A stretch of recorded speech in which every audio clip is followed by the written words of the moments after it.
শেখ, আপনি আমাদেরকে বলবেন, আমরা বাংলাদেশের অনেক তরুণদেরকে দেখেছি, মাদ্রাসা ছাত্রদেরকে দেখেছি, তারা মন্দিরে গিয়ে মন্দির পাহারা দিয়েছেন, অপরদিকে দেখছি মাজারে গিয়ে মাজার ভেঙে দিয়েছেন, বিভিন্ন জায়গায় ভণ্ডদের মাজারগুলো।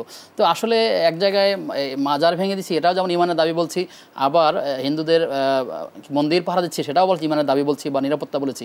আসলে বিষয়টি কেমন যদি ছোট্ট করে বলেন। ছোট্ট করে বলবো, আল্লাহ কোরআনে বলছে ওয়ালা তুলকু বিআইদিকুম ইলা তাহলুকা, তোমরা নিজেরা নিজেদেরকে ধ্বংসের দিকে ঠেলে দিও না। ওয়া আহসিনু ইন্নাল্লাহা ইউহিব্বুল মুহসিনিন, তোমরা সৎকর্ম করো, সৎকর্মশীলদেরকে আল্লাহ পাক ভালোবাসেন। আমাদেরকে বাস্তব সিচুয়েশন লক্ষ্য করে চলতে হবে। এখন আমাদের দেশের মধ্যে যেই অবস্থা, আমরা যে দ্বিতীয় স্বাধীনতা অর্জন করেছি, অনেক শত্রুরা অলিতে গলিতে সিফায় সাফায় ঘোরাফেরা করতেছে, কিভাবে দেশকে আবার অশৃঙ্খলা করতেছে, দেশের মধ্যে বিশৃঙ্খলা সৃষ্টি করতে চায়। এই জন্য আমাদের সবাইকে পাহারাদার হতে হবে। স্বাধীনতা অর্জন করা যত সহজ, তার চাইতে রক্ষা করা অনেক বেশি কঠিন।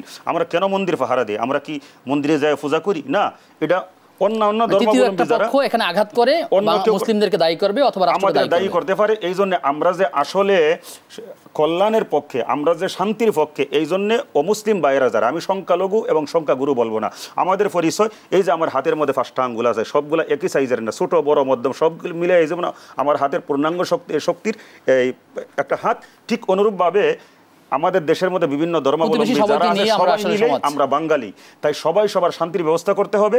তাই অমুসলিমের উপাসনালয় আমরা যেমন পাহারা দেই, ঠিক অনুরূপভাবে আমাদের দেশের মধ্যে আমাদের মুসলিম কিছু ভাইয়েরা, অবুজ ভাইয়েরা আছে যারা আল্লাহরে বাদ দিয়া মাজারের মধ্যে উল্টাপাল্টা কিছু ইসলামের নামে করছে, তারা ইসলামের নামে করছে।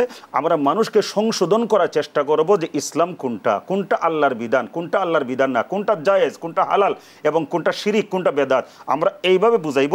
কিন্তু কোনো মাজার ভাঙতে যাব না, আইনকে নিজের হাতে উঠিয়ে নিব না, কারণ এতে মনে করেন ওলা তুলকু বিবেচনা। শাইখ, আমরা এতটুকু বলতে পারি কিনা যে মাজারটা না ভেঙে বরং সেখানে অন্যায় কি আচরণ হয়, শরিয়া কোথায় কোথায় লঙ্ঘন হয়, সেজদা হয় বা অন্য যা হয়, সেগুলো কিভাবে বন্ধ করা যায় সে বিষয়ে আমরা সংশোধনের চেষ্টা করব। আমি যদি সংশোধন করতে পারি, তাইলে যারা এই মাজার নিয়ে উল্টাপাল্টা করে এদেরকে যদি আমি সংশোধনের পথ প্রদর্শন করতে পারি, ওরাই এইটা রাখবে না রাখবে না সিদ্ধান্ত নিবে, আমার কিছু সময় কথা বলবে, মাজার থাকবে কি থাকবে না। কিন্তু মূলত এই মুহূর্তে আমাদের দরকার সেখানে অন্যায় বন্ধ করা, অন্যায় বন্ধ করা। সেটা হইলেই তো আপাতত আমাদের যে চাহিদাগুলো আছে সেগুলো হয়।